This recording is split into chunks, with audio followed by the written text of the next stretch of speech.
Breaking. Iran's missile strike on Israel marks major shift in Middle East military power. In a stunning escalation of military confrontation in the Middle East, Iran has launched an unprecedented missile and drone strike on Israel, triggering widespread devastation and altering the region's strategic balance. The scale, precision, and coordination of the attack mark a significant departure from Iran's historically indirect methods of engagement, ushering in a new era of direct, state-to-state warfare. The offensive was launched in response to a June 15th Israeli airstrike on a military facility near Haifa that was reportedly linked to Iran's Islamic Revolutionary Guard Corps, RGC. That Israeli strike killed several senior Iranian officers, prompting Tehran to act swiftly and forcefully. Within 24 hours, Iran executed a meticulously planned and multi-front retaliation, which experts say could permanently reshape how wars are fought in the region. The assault, a multi-front missile and drone barrage. At approximately 4:15 a.m. local time on June 16th, air raid sirens began to blare across Israel. What followed was one of the most extensive and sophisticated missile strikes the region has ever witnessed. Over 300 projectiles, including ballistic missiles, cruise missiles, and drones, were launched almost simultaneously from Iran, Iraq, Syria, and Lebanon. Unlike previous skirmishes or isolated rocket fire from proxy groups, this attack was orchestrated directly by Iranian military command. The missiles were aimed with striking precision, hitting not only military installations but also critical civilian infrastructure. Communication hubs, water treatment plants, power grid nodes, and key roads and bridges all sustained significant damage. Tel Aviv, usually well protected by Israel's multi-layered air defense systems, experienced direct hits in its central districts. Emergency response centers received over 4,200 distress calls within the first hour following the strike. Widespread power outages occurred after several major substations were hit, and at least 5 hospitals in the greater Tel Aviv area were forced to operate on backup generators. Cyber disruptions also paralyzed parts of the national infrastructure, as Iranian hackers launched parallel attacks on Israel's digital defense networks, targeting everything from traffic control systems to emergency services communications. Precision and sophistication beyond proxy tactics. This was no ordinary missile barrage. Analysts emphasize that the operation revealed Iran's maturity in modern military capabilities, especially in terms of precision strikes and battlefield intelligence integration. Multi-axis approach. Iran launched the assault from multiple geographic points. In addition to direct launches from its own territory, allied militias in Iraq and Syria contributed to the offensive. Drones and missiles also entered Israeli airspace through the Mediterranean and Red Sea, catching radar systems off guard. Advanced armaments. The types of weapons used reflect years of technological investment. Cruise missiles like the Samar and Pava flew at extremely low altitudes to avoid radar, while ballistic missiles such as the Khaybar Shikan and Desful used maneuverable re-entry vehicles, MARVs, to evade interceptors. Electronic warfare integration. Over 40% of the projectiles were reportedly equipped with electronic countermeasures, radar jammers, and decoys. This made it difficult for Israel's defense systems to distinguish between real threats and false signals. Cyber sabotage. Iranian cyber units deployed malware previously embedded in Israel's commercial networks to disrupt real-time communication between command units and intercept systems. Military analysts suggest this is the first time Iran has executed a fully integrated, multi-domain assault on a sovereign nation at such scale. Israel's missile defense put to the test.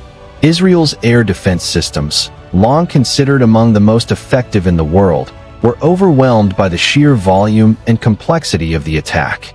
The Iron Dome, David's Sling, and Arrow systems were all activated, firing more than 400 interceptors. Despite this, only about 62% of the incoming threats were successfully neutralized. The remaining projectiles managed to strike high-value targets. Radar installations near Dimona were destroyed, disrupting early warning systems. In southern Israel, the Ramat David Air Base Command Center was heavily damaged, severing aerial coordination for a large portion of the country. One missile even exploded just 800 meters from the Ministry of Defense headquarters in Tel Aviv, injuring several staff and disabling key surveillance infrastructure. As one senior Israeli defense official commented anonymously, "This was unlike anything we've prepared for. It was not just the volume, but the strategic targeting and deception layers that caught us off guard."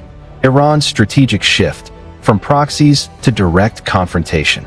Historically, Iran has relied on non-state actors such as Hezbollah, the Houthis, and various Iraqi militias to carry out its regional agenda. This event, however, represents a decisive shift. Iran has demonstrated that it can act directly as a state-level actor in kinetic warfare, executing attacks that combine precision weaponry, cyber operations, and real-time intelligence. Key observations from the June 16th assault include industrial-scale missile capability. Iran has now proven its ability to manufacture and deploy advanced missile systems in large quantities. Real-time intelligence fusion. Iranian forces integrated satellite imagery, UAV surveillance, and ground-based recon to continuously update and refine their targeting. Effective electronic disruption. Cyber and EW tactics blinded parts of Israel's defensive apparatus at critical moments, a feat rarely accomplished in previous confrontations. The attack shattered the assumption that Israel's airspace was impervious to long-range strikes. It also exposed gaps in the current interception infrastructure, which had never before been tested by such a coordinated and high-volume attack. A grim message from Tehran. In a post-strike statement, Iran's senior military officials warned that the June 16th attack represented only a fraction of their full arsenal. They added that additional waves would follow if Israel continued military operations against Iranian assets. For Israel, the attack has triggered not only an immediate humanitarian crisis but also a strategic reckoning. Emergency services are stretched thin, and the military is rapidly reassessing its contingency plans for future escalations. International calls for de-escalation are rising, but tensions remain dangerously high. Diplomatic observers now warn that the Middle East may have entered a new phase of open-state warfare. The long-standing model of indirect confrontation through proxies and covert operations appears to be giving way to direct national engagements. This presents a new challenge for global diplomacy and regional stability. Global response and regional implications. The international community has responded with alarm. The United Nations has called for an emergency Security Council meeting. NATO allies have condemned the Iranian assault while urging both sides to show restraint. The United States, while reiterating its support for Israel's right to self-defense, has also urged Tel Aviv to avoid further escalation. Arab states have responded with mixed tones. Some Gulf nations have expressed concern about rising instability, while others have remained silent, possibly gauging the long-term impact of Iran's show of force. What is clear is that Iran has crossed a threshold in demonstrating its military capability. The June 16th strike was not merely an act of revenge, it was a deliberate signal to the world. Iran is prepared to fight directly, and it can do so with accuracy, coordination, and scale.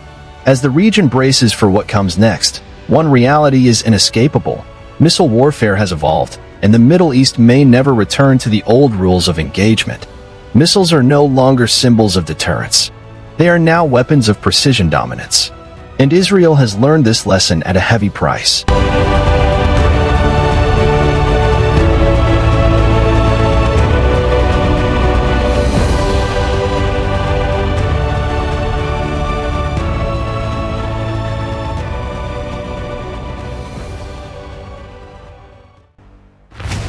Welcome to A Informative Hub.